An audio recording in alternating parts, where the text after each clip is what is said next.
14 ফেব্ৰুৱাৰী Valentine day নহয় মুছলমানসকলৰ পবিত্ৰ শবে বৰাত। এইবাৰ 14 ফেব্ৰুৱাৰীত মুছলমানসকলে পালন কৰিব পবিত্ৰ শবে বৰাত।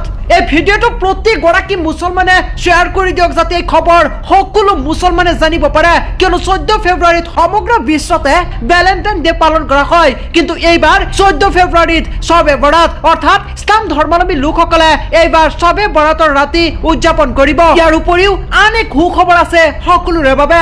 14 ফেব্ৰুৱাৰী পবিত্ৰ জুম্মাৰ দিন নামাজৰ পাছত ৰাতি পবিত্ৰ শবে বৰাতৰ ৰাতি। আৰু খবৰটো শুনাৰ লগে লগে আপুনি এগৰাকী মুছলমান হিচাপে কমেণ্টত মাশাআল্লাহ বুলি লিখক।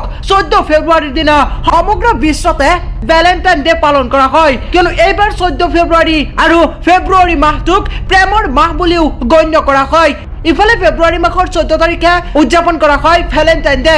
যুগ যুগ ধৰি চলি আহিছে 14 ফেব্ৰুৱাৰীৰ দিনা ভেলেণ্টাইন ডে। ইছলাম ধৰ্মাৱলম্বী লোকসকলৰ বাবে 14 ফেব্ৰুৱাৰী ভেলেণ্টাইন ডে সম্পূৰ্ণৰূপে নিষিদ্ধ। সমান্তৰালভাৱে এইবাৰৰ 14 ফেব্ৰুৱাৰী ইছলাম ধৰ্মাৱলম্বী লোকসকলে দিনৰ ভাগত জুম্মাৰ নামাজ আদায় কৰি ৰাতি শবে বৰাত পালন কৰিব, অৰ্থাৎ শবে বৰাতৰ নামাজ পঢ়িব ইছলাম ধৰ্মাৱলম্বী লোকসকলে।